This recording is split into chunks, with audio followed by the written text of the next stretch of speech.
हमारे व्यस्त जीवन में ईश्वर की आवाज़ हमारे जीवन में एक बड़ा संघर्ष है। एक ओर आत्मा और चेतना हमें जगाती है और खींचती है, दूसरी ओर संसार और उसका आकर्षण जिसमें हमारा मन और हमारा शरीर है हमें खींचता है, हमें प्रभावित करता है और हमें बेहोश कर देता है। कई बार हम बड़े निर्बल, दुर्बल और कमज़ोर पड़ जाते हैं। 27वां सामान्य सप्ताह 2022 3 अक्टूबर सोमवार।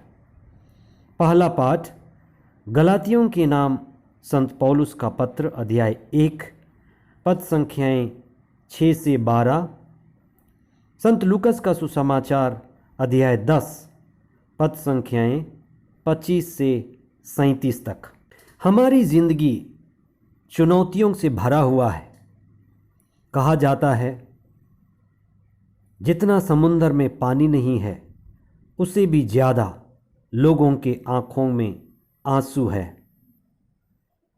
अगर आप गौर करें तो कई लोग दुख, पीड़ा और परेशानी से कराह रहे हैं और वे लोग उसे छिपाना चाहते हैं।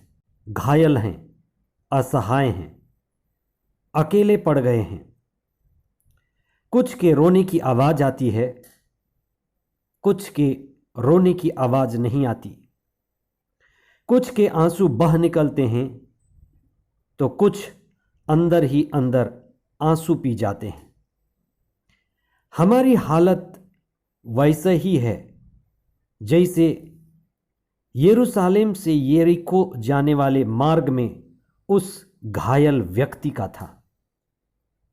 ईसा ने भले समारी का बड़ा महत्वपूर्ण दृष्टांत सुनाया। आज आप चिंतन करें कि हमारी दुनिया, हमारे लोग, मैं, मेरा परिवार, मेरी संस्था और जो समाज में हम रहते हैं कितने घायल हैं, कितने असहाय हैं। आत्मा नहीं है, चेतना नहीं है, बोध नहीं है। यही असहाय का कारण है।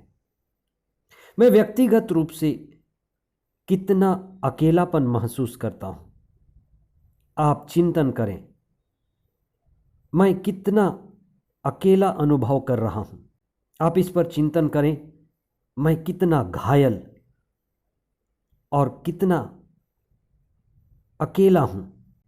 मैं इस स्थिति से कैसे निकलूँ? मैं कैसे बच सकता हूँ?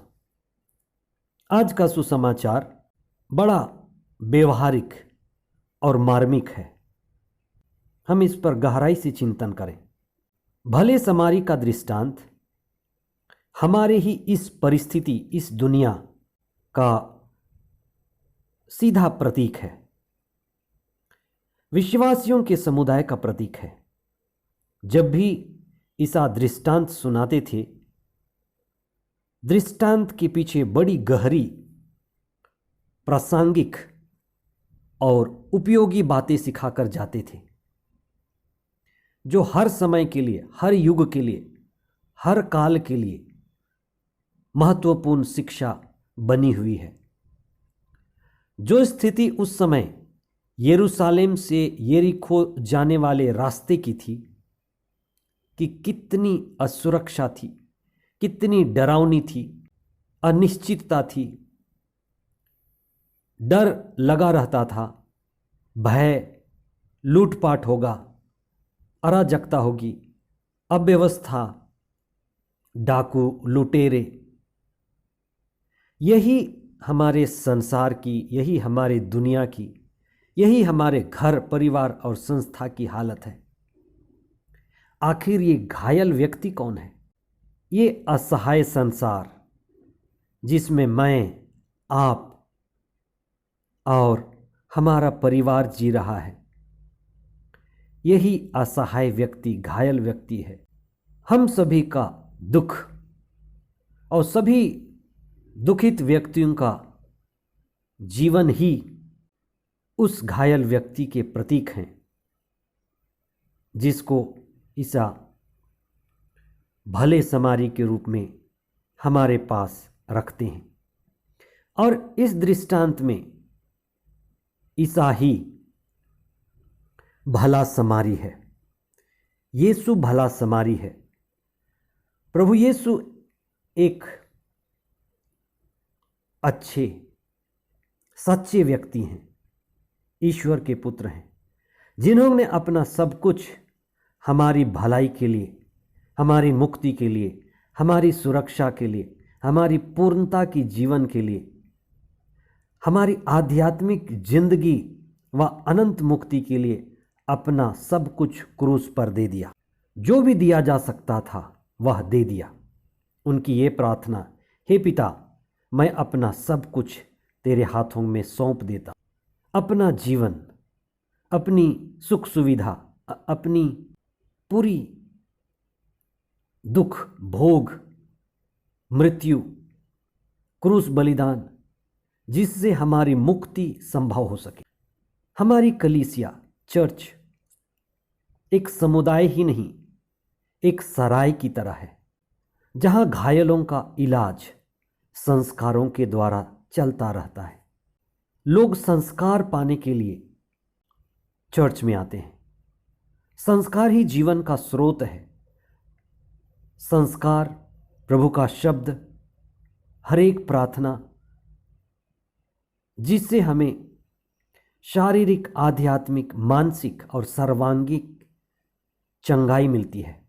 संस्कार हमें जीवन देते हैं और हमारी आध्यात्मिक और आत्मिक प्रगति में हमारा साथ निभाते हैं।